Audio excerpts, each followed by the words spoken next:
I shan't tarry here long. Meanwhile, I want to know what ails you." "Pity you are not going to stay," said the horse, "for I have the feeling that you and I might become good friends. I've got something in my foot, the point of a knife or something sharp. That's all that ails me. It has gone so far in that the doctor can't find it, but it cuts so that I can't walk. If you would only tell your father what's wrong with me, I'm sure that he could help me. I should like to be of some use. I really feel ashamed to stand here and feed without doing any work." "It's well that you have no real illness," remarked Nils Holgersson. "I must attend to this at once, so that you will be all right again. You don't mind if I do a little scratching on your hoof with my knife, do you?" Nils Holgersson had just finished when he heard the sound of voices. He opened the stable door a little and peeped out. His father and mother were coming down the lane. It was easy to see that they were broken by many sorrows. His mother had many lines on her face, and his father's hair had turned gray. She was talking with him about getting a loan from her brother in law. "No, I don't want to borrow any more money," his father said as they were passing the stable. "There's nothing quite so hard as being in debt. It would be better to sell the cabin."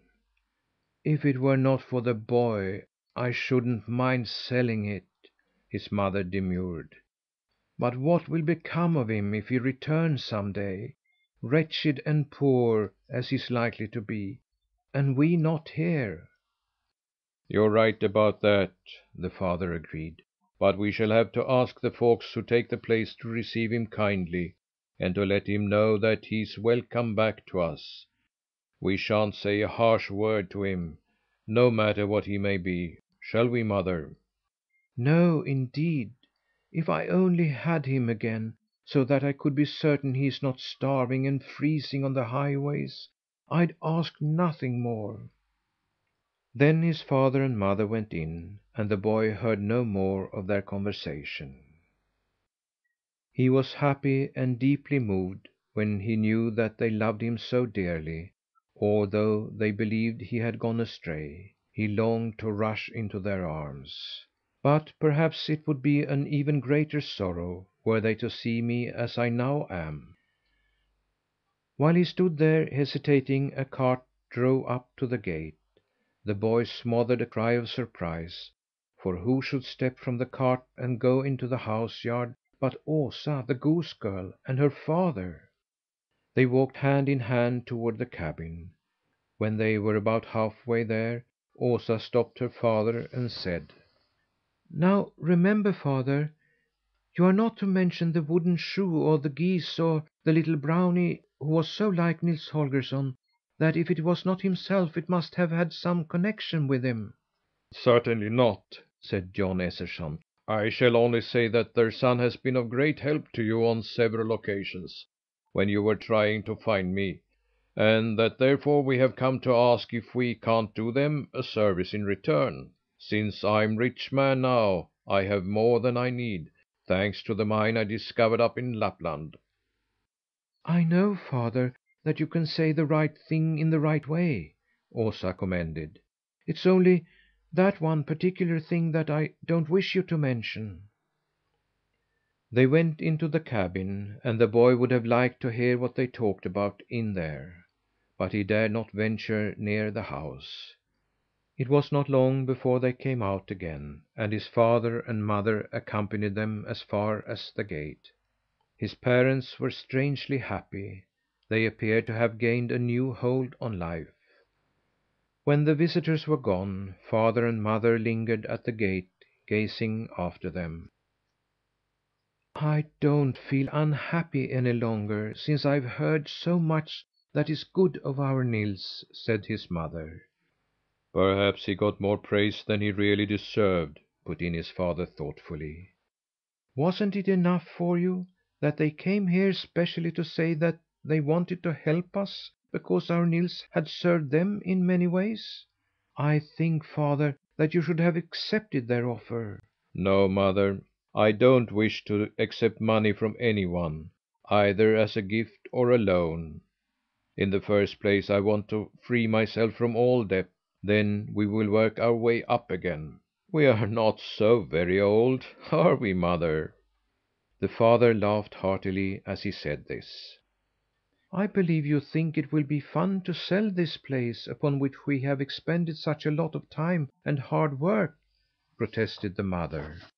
"Oh, you know why I'm laughing," the father retorted. "It was the thought of the boys having gone to the bad that weighed me down until I had no strength or courage left in me. Now that I know he still lives and has turned out well, you'll see that Holger Nilsson has some grit left." The mother went in alone, and the boy made haste to hide in a corner, for his father walked into the stable. He went over to the horse and examined its hoof, as usual, to try to discover what was wrong with it. "What's this?" he cried, discovering some letters scratched on the hoof. "Remove the sharp piece of iron from the foot," he read, and glanced around inquiringly.